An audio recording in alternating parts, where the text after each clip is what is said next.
প্রিয় দ্বাদশ শ্রেণীর শিক্ষার্থী বন্ধুরা, আজকের ভিডিওটি হতে চলেছে খুবই গুরুত্বপূর্ণ। আজকের ভিডিওটিতে আলোচনা করা হয়েছে তোমাদের দ্বাদশ শ্রেণীর final last minute Bangla suggestion নিয়ে। হাতে গোনা মাত্র কয়েকটি প্রশ্ন, যা পড়লেই তুমি পাবে সাফল্য। তাই দেরি না করে চলো শুরু করছি আজকের এই ভিডিওটি।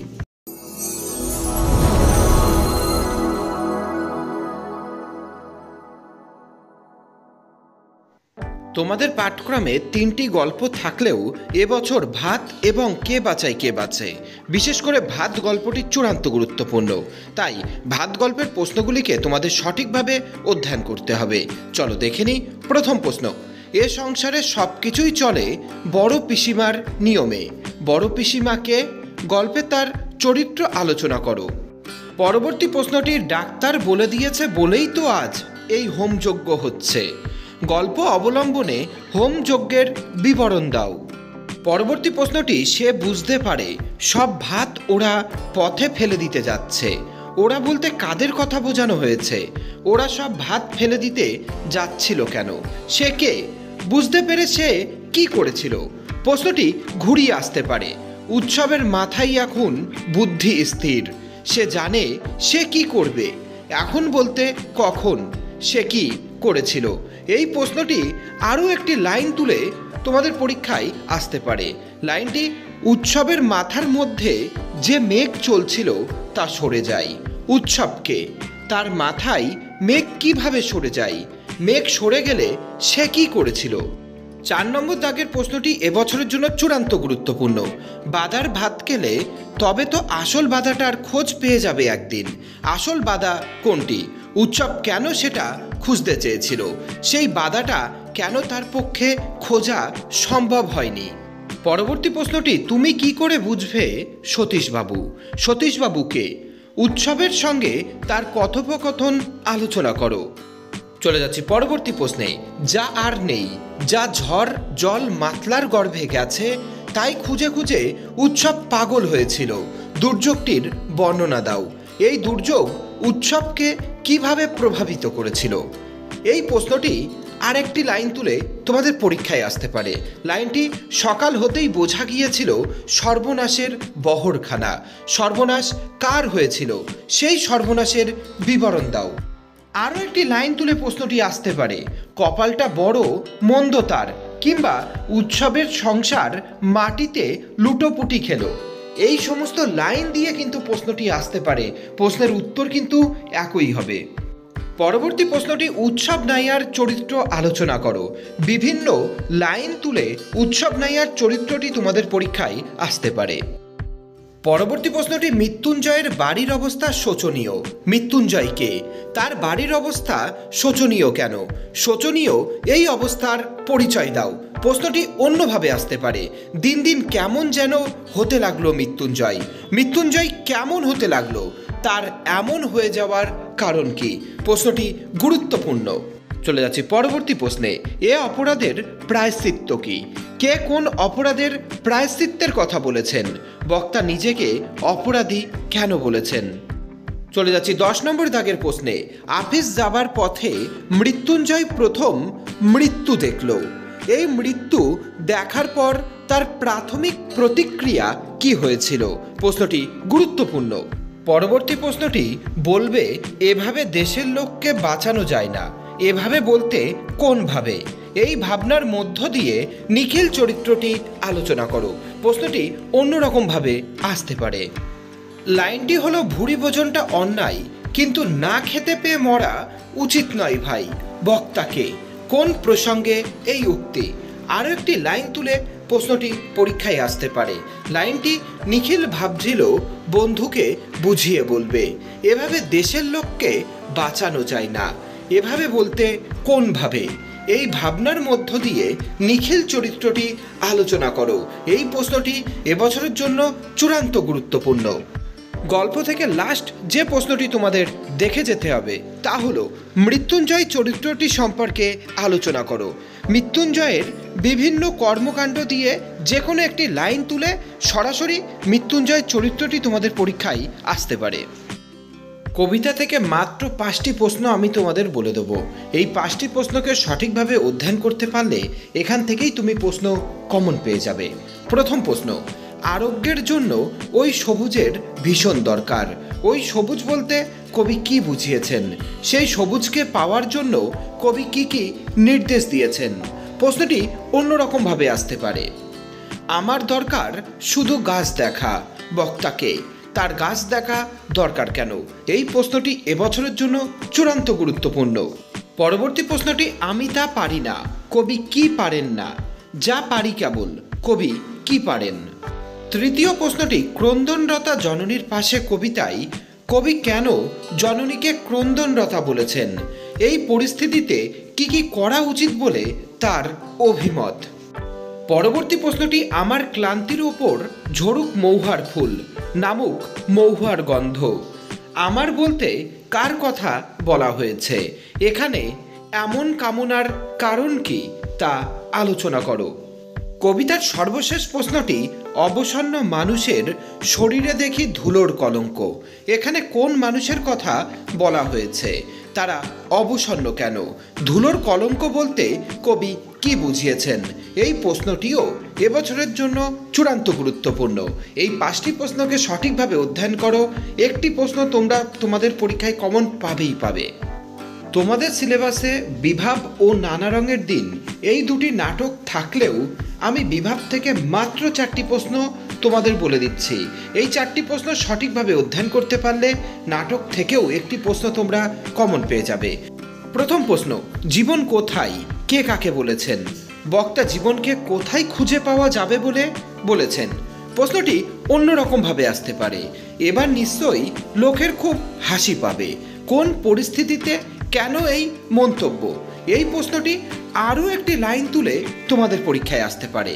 লাইনটি, এই ঘরের মধ্যে জীবনকে উপলব্ধি করা যাবে না, বা জীবন কোথায়? কোথাও জীবনের হাসির খোরাক নেই। এতগুলো লাইন তুলে এই প্রশ্নটি এবছর পরীক্ষায় আসতে পারে। দ্বিতীয় গুরুত্বপূর্ণ প্রশ্নটি, আমাদের মনে হয় এর নাম দেওয়া উচিত অভাব নাটক। অভাবের চিত্র কিভাবে বিভাব নাটকে প্রকাশ পেয়েছে? প্রশ্নটি এবছরের জন্য চূড়ান্ত গুরুত্বপূর্ণ। তৃতীয় প্রশ্নটি, বিভাব কথাটির সাধারণ অর্থ কী? বিভাব নাটকটির নামকরণ কতখানি তাৎপর্যপূর্ণ তা আলোচনা করো। নাটকের সর্বশেষ প্রশ্নটি, আরেকবার মারাঠি তামাশায় দেখেছিলাম। বক্তা মারাঠি তামাশায় কি দেখেছিলেন? বক্তা কোন প্রসঙ্গে মারাঠি তামাশার কথা বলেছিলেন? এই প্রশ্নটি বিভিন্ন লাইন তুলে তোমাদের পরীক্ষায় আসতে পারে। যেমন, অনেক ভেবেচিন্তে আমরা একটা প্যাচ বের করেছি। বক্তা কে? ভেবেচিন্তে কি প্যাচ বের করা হয়েছিল? সেই প্যাচের বুদ্ধিটা কিভাবে এসেছিল? আরও একটি লাইন তুলে প্রশ্নটি পরীক্ষায় আসতে পারে। বুদ্ধিটা কি করে এলো তা বলি। কোন বুদ্ধির কথা বলা হয়েছে? কিভাবে সেই বুদ্ধিটা বক্তার মাথায় এলো? বা উড়ে দেশের যাত্রা, এই লাইন তুলেও প্রশ্নটা পরীক্ষায় তোমাদের আসতে পারে। কিন্তু এতগুলো প্রশ্নের উত্তর কিন্তু একই হবে, তাই প্রশ্নটিকে অতি মনোযোগ সহকারে তোমরা তৈরি করে নাও। তোমাদের পরীক্ষায় ভারতীয় গল্প ও আন্তর্জাতিক গল্প থেকে একটি একটি করে প্রশ্ন আসে। যে কোনো একটি প্রশ্ন তোমাদের লিখতে হয়। আমি তোমাদের অলৌকিক থেকে মাত্র 2টি প্রশ্ন বলে দেব। তার মধ্যে একটি প্রশ্ন তোমরা তোমাদের পরীক্ষায় কমন পাবে। প্রথম প্রশ্ন, গল্পটা আমাদের স্কুলে শোনানো হলো, গল্পটা কি? স্কুলে গল্পটা শুনে লেখকের কি প্রতিক্রিয়া হয়েছিল? প্রশ্নটি গুরুত্বপূর্ণ। প্রশ্নটি অন্য লাইন তুলে আসতে পারে। গুরু নানকের হাতের ছাপ আজও লেগে আছে। কোথায় লেগে আছে? এ প্রসঙ্গে বর্ণিত কাহিনীটি আলোচনা করো। আরও একটি লাইন তুলে এই প্রশ্নটা পরীক্ষায় আসতে পারে। হঠাৎ শীর্ষ মর্দানার জল তেষ্টা পেল। তেষ্টা মেটানোর জন্য মর্দানাকে কি করতে হয়েছিল? তার তেষ্টা শেষ অবধি কিভাবে মিটেছিল? এতগুলো লাইন তুলে প্রশ্নটি কিন্তু পরীক্ষায় আসতে পারে। উত্তর সবকটা প্রশ্নের একই হবে। দ্বিতীয় গুরুত্বপূর্ণ প্রশ্নটি, পাঞ্জা সাহেবে পৌঁছে এক আশ্চর্য ঘটনার কথা জানতে পারি। আশ্চর্য ঘটনাটির বিবরণ দাও। এছাড়াও আরেকটি লাইন তুলে পরীক্ষায় প্রশ্নটি আসতে পারে। ঠিক হলো ট্রেনটা থামানো হবে। কোন ট্রেনের কথা বলা হয়েছে? সেটি কিভাবে থামানো হয়েছিল? আরও একটি লাইন তুলে এই প্রশ্নটি তোমাদের পরীক্ষায় আসতে পারে। অলৌকিক গল্পে হাত দিয়ে পাথরের চাই থামানোর ঘটনাটি লেখক প্রথমে বিশ্বাস না করলেও পরে কিভাবে তার কাছে ঘটনাটি বিশ্বাসযোগ্য হয়ে ওঠে, বা অবাক বিহ্বল হয়ে বসে আছি, মুখে কথা নেই কেন, কিংবা চোখের জলটা তাদের জন্য, বক্তা কাদের জন্য কেন চোখের জল উৎসর্গ করলেন। দ্বিতীয় প্রশ্নটি এতগুলো প্রশ্ন দিয়ে, এতগুলো লাইন দিয়ে তোমাদের পরীক্ষায় আসতে পারে। এই সমস্ত প্রশ্নের সম্পূর্ণ উত্তর খুব শীঘ্রই আমাদের চ্যানেলে পোস্ট করা হবে, তাই আমাদের চ্যানেলটিকে সাবস্ক্রাইব করে তোমরা আমাদের পাশে থেকো। আমার বাংলা থেকে মাত্র 10টি প্রশ্ন তোমাদের ভালোভাবে অধ্যয়ন করতে হবে, তাহলেই একটি প্রশ্ন তোমরা তোমাদের পরীক্ষায় কমন পেয়ে যাবে। প্রথম প্রশ্ন, সেই দুটো জ্বলন্ত চোখ আমাকে থেকে থেকে পাগল করে, কার জ্বলন্ত চোখ? সেটি লেখক কোথায় দেখেছিলেন? এরপর কি ঘটেছিল? প্রশ্নটি গুরুত্বপূর্ণ। দ্বিতীয় গুরুত্বপূর্ণ প্রশ্নটি, সরু লিকলিকে আঙুল দিয়ে সেই সব খুনিদের সে শনাক্ত করছে। কে কাদের শনাক্ত করছে? তাদের খুনি বলা হয়েছে কেন? পরবর্তী প্রশ্নটি, তোমরা হাত বাড়াও তাকে সাহায্য করো, লেখক কাকে কিভাবে কেন সাহায্য করতে বলেছেন? এই 3টি প্রশ্ন যদি তোমরা সঠিকভাবে অধ্যয়ন করতে পারো, আশা করছি একটি প্রশ্ন তোমরা তোমাদের পরীক্ষায় কমন পেয়ে যাবে। চলে যাচ্ছি পরবর্তী প্রশ্নে। গায়ের লোকেরা ঠাট্টা করে বলে সাধুর ছেলে হবে নিঘাত বিষে ডাকাত, সাধুকে? মেঘের গায়ে জেলখানা রচনাংশে সাধুর যে পরিচয় পাওয়া যায় তা লেখো। 5 নম্বর দাগের প্রশ্নটি, মেঘের গায়ে জেলখানা রচনা অবলম্বনে সাধুচরণ ও মুস্তাফার জীবন কাহিনীর বর্ণনা দাও। পরবর্তী প্রশ্নটি, আর একরকম প্রথা আছে, নানকার প্রথা।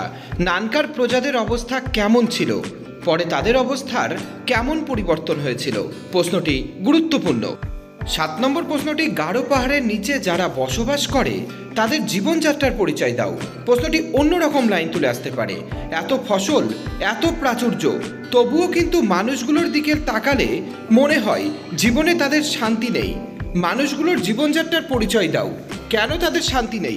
পরবর্তী প্রশ্নটি, যেন রাবণের চিতা জ্বলছে তো জ্বলছেই, রাবণের চিতার মতো আগুন কারা কোথায় জ্বেলেছিল? এই আগুন তাদের কিভাবে সাহায্য করেছিল? প্রশ্নটি ঘুরিয়ে আসতে পারে। গারোদের চাষাবাদ পদ্ধতি আলোচনা করো। প্রশ্ন দুটির উত্তর কিন্তু একই হবে। পরবর্তী প্রশ্নটি, তাই প্রজারা বিদ্রোহী হয়ে উঠল, প্রজারা কেন কার নেতৃত্বে বিদ্রোহী হয়ে উঠেছিল? প্রশ্নটি ঘুরিয়ে আসতে পারে। কিন্তু হাতি বেগার প্রথা আর চলল না, হাতি বেগার প্রথা কি, তা কেন চলল না? এই প্রশ্ন দুটির উত্তরও কিন্তু একই হবে। সর্বশেষ প্রশ্নটি, জেলখানাটা পাহাড়ের 3 তলার সমান একটা হাঁটুর ওপর, কোন জেলখানা? সেখানে সাধারণ কয়েদিদের উপর কি রকম অত্যাচার করা হতো?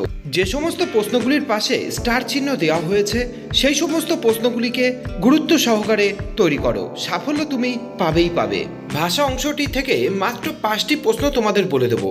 এই 5টি প্রশ্নকে সঠিকভাবে অধ্যয়ন করতে পারলে এখান থেকেই একটি প্রশ্ন তোমরা পরীক্ষায় কমন পেয়ে যাবে। প্রথম প্রশ্ন, অবিভাজ্য ধ্বনি কাকে বলে? দুটি অবিভাজ্য ধ্বনির পরিচয় দাও। প্রশ্নটি গুরুত্বপূর্ণ। দ্বিতীয় প্রশ্ন, উদাহরণসহ যুক্তধ্বনি ও গুচ্ছধ্বনির পরিচয় দাও। তৃতীয় প্রশ্ন, রূপমূল কাকে বলে? উদাহরণসহ স্বাধীন ও পরাধীন রূপমূলের পরিচয় দাও। এই প্রশ্নটি এবছরের জন্য চূড়ান্ত গুরুত্বপূর্ণ। চতুর্থ প্রশ্ন, ফলিত ভাষাবিজ্ঞানের বিভিন্ন শাখাগুলি উল্লেখ করে যে কোনো একটি শাখার আলোচনা করো। প্রশ্নটি গুরুত্বপূর্ণ। ভাষা অধ্যায়টির সর্বশেষ প্রশ্নটি হলো, শব্দার্থের পরিবর্তন কাকে বলে? উদাহরণসহ শব্দার্থের সংকোচ ও শব্দার্থের প্রসার সম্বন্ধে আলোচনা করো। এই প্রশ্নটিও এবছরের জন্য চূড়ান্ত গুরুত্বপূর্ণ। সাহিত্যের ইতিহাস থেকে 2টি বড় প্রশ্ন তোমাদের পরীক্ষায় লিখতে হয়। মাত্র 10টি প্রশ্ন তোমরা যদি সঠিকভাবে অধ্যয়ন করতে পারো, এই 2টি প্রশ্নই তোমরা তোমাদের পরীক্ষায় কমন পেয়ে যাবে। প্রথম প্রশ্ন, চিত্রকলা চর্চায় শিল্পাচার্য নন্দলাল বসুর স্থান নিরূপণ করো। দ্বিতীয় প্রশ্ন, বাংলা চলচ্চিত্র ধারায় পরিচালক ঋত্বিক ঘটকের অবদান আলোচনা করো। তৃতীয় প্রশ্ন, বাংলা চলচ্চিত্রের ধারায় মৃণাল সেনের অবদান আলোচনা করো। চতুর্থ প্রশ্ন, বাংলা চিকিৎসা বিজ্ঞানে কাদম্বিনী গঙ্গোপাধ্যায়ের ভূমিকা লেখো। 1 থেকে 3 এই 3টি প্রশ্নই এবছরের জন্য চূড়ান্ত গুরুত্বপূর্ণ।